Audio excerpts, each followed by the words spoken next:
Security cameras captured a young man suddenly dropping his luggage and sprinting out of Varna airport. He ran across the parking lot and disappeared into a nearby forest. That man was 28-year-old Lars Mittank. It was July 8, 2014. And from that moment he was never seen again.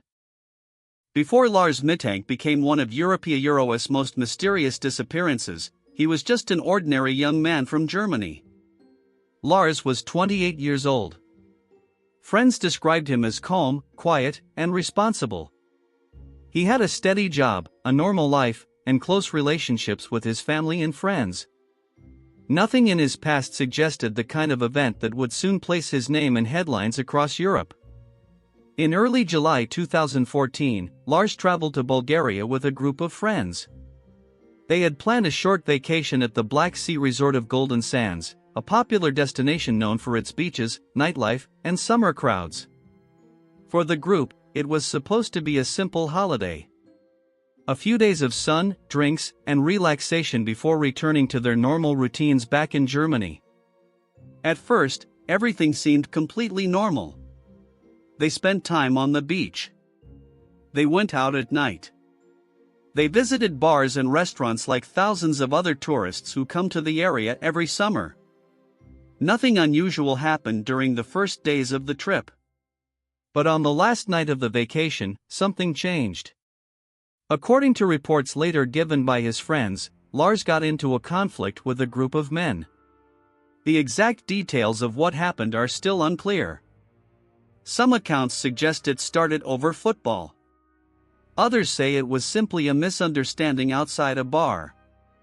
What we do know is that Lars was involved in some kind of physical altercation. He was reportedly struck near the head or ear. At the time, the situation didn't seem extremely serious. Fights between drunk tourists were not unusual in busy resort areas like Golden Sands. Still, Lars began complaining about pain in his ear. The next morning, instead of immediately flying home with his friends, he decided to visit a local doctor. And that decision would become the first step in a chain of events that still puzzles investigators today. The doctor examined him and diagnosed a ruptured eardrum. Because of the pressure changes during a flight, the doctor warned that flying immediately could make the injury worse. Lars was advised to wait several days before boarding a plane. His friends returned to Germany as planned. But Lars stayed behind in Bulgaria. At the time, this didn't seem alarming. People get sick or injured on vacation all the time.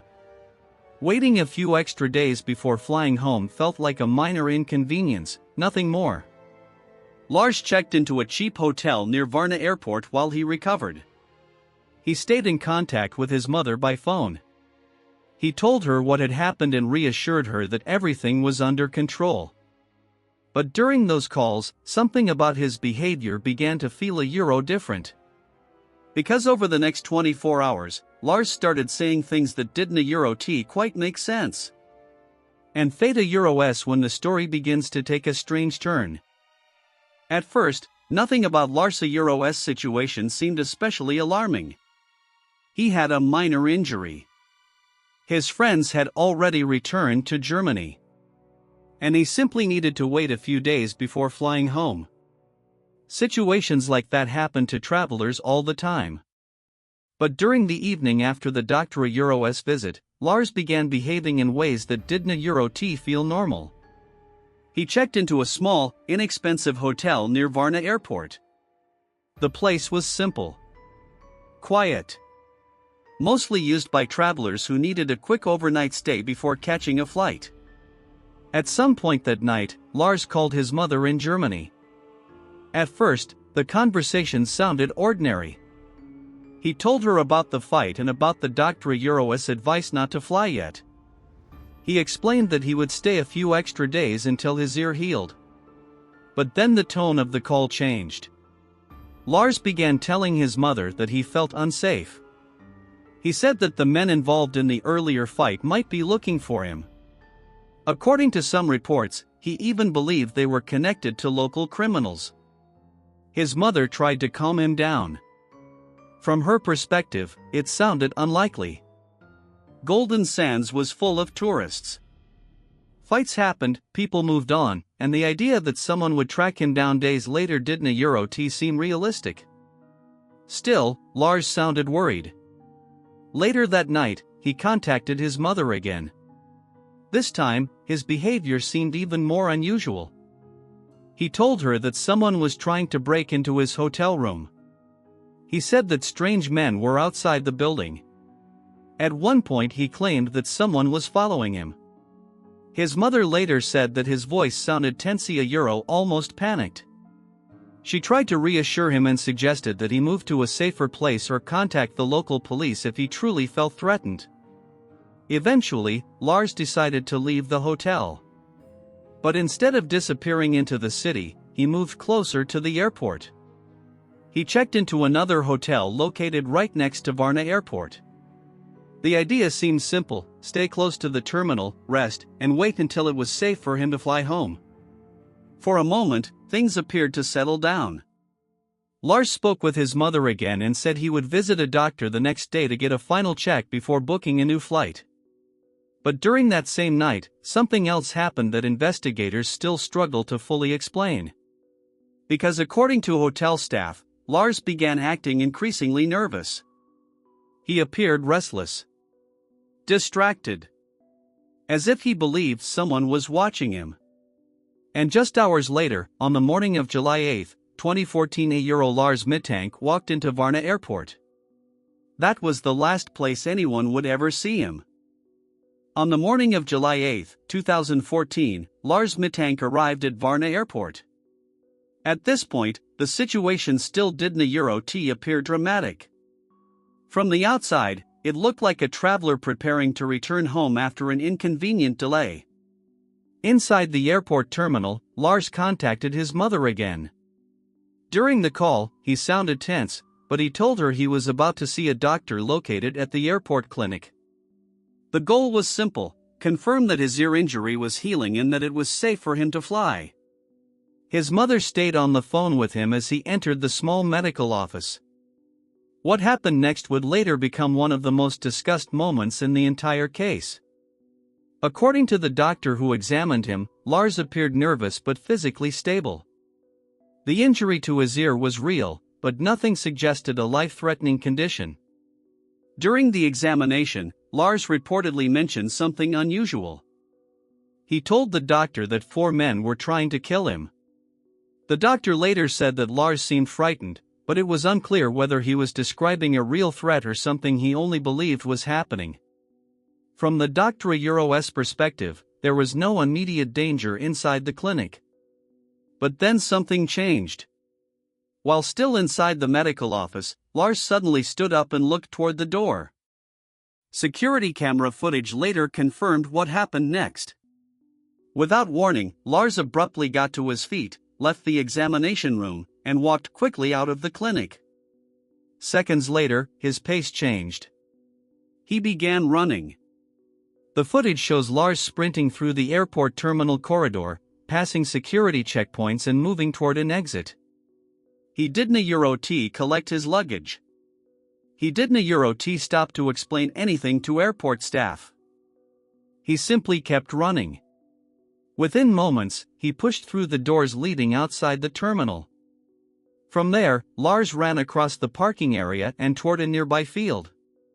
Then he disappeared into a wooded area close to the airport. And that was the last confirmed sighting of Lars Mittank. Airport security reviewed the footage. Local authorities searched the surrounding area. Police units, search dogs, and volunteers combed the nearby forest. But they found nothing. No bag. No clothing. No trace of where he might have gone after entering the woods. A man had run out of one of the busiest places in the region and vanished within minutes. When Lars disappeared into the wooded area near Varna Airport, the situation quickly became serious. Airport security alerted local authorities almost immediately. Police officers searched the nearby fields and forest areas surrounding the airport. At first, investigators assumed Lars had simply run off in panic and would soon reappear somewhere nearby. But hours passed. Then an entire day. And Lars never returned. Search teams expanded their efforts. The wooded area around the airport was combed repeatedly by police, volunteers, and search dogs. Officers checked nearby roads, abandoned buildings, and nearby villages. But they found nothing. No clothing. No phone. No clear trail leading out of the forest. It was as if Lars had simply vanished after crossing the edge of the airport property. Back in Germany, his family realized something was seriously wrong. At first, they believed he had simply missed his flight or lost contact temporarily. But when Lars stopped answering his phone completely, his mother knew this was not normal. Lars had always stayed in touch. Always. Within days, his disappearance turned into an international missing person case. German media began covering the story. Bulgarian authorities opened an official investigation. And the security footage from Varna Airport quickly spread across the internet. Millions of people watched the same short clip. A young man leaving a medical office. Suddenly running. Then disappearing out the airport doors. For investigators, the video created more questions than answers.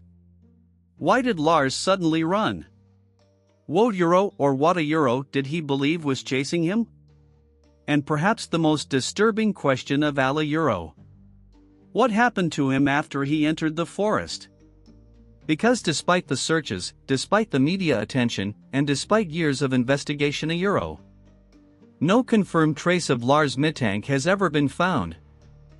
In the years that followed, the disappearance of Lars Mittank slowly turned into one of Europe's most discussed unsolved mysteries. Investigators in both Bulgaria and Germany examined every part of the timeline. They retraced his movements, reviewed the airport footage again and again, and spoke with the people who had last interacted with him. But the central question remained the same. Why did Lars suddenly run?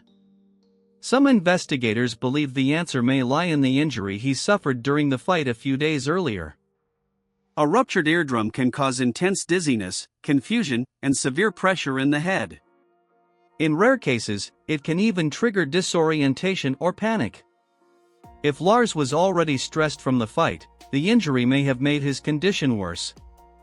Others point to the strange things he said during the final hours before his disappearance. He believed people were following him. He told the doctor that 4 men were trying to kill him. And during his phone calls with his mother, he sounded increasingly frightened. Some experts have suggested that Lars may have experienced a sudden psychological episode possibly triggered by stress, alcohol from the previous nights, lack of sleep, or the head injury itself. In that state, running from the airport may have felt like escaping danger that only he could see. But there are still people who question that explanation. Because if Lars simply ran into the forest in panic, what happened next? Search teams covered the surrounding area repeatedly. If he had collapsed nearby, someone likely would have found something: clothing, a phone, a backpack, any trace at all. Yet nothing was discovered. No confirmed sightings. No evidence of where he went after the cameras lost him. Over the years, possible sightings have occasionally appeared across Europe. A man who looked like Lars. A traveler who resembled him. Someone seen walking alone in a distant city. But none of those reports were ever confirmed. More than a decade later, the video from Varna Airport still circulates online. The moment when a young man suddenly runs through an airport corridor, disappears out city and vanishes into the trees. And the mystery remains. Did Lars Mittank run from a danger that was never really there? Or did something happen to him in those final minutes beyond the airport cameras? Even today, no one truly knows.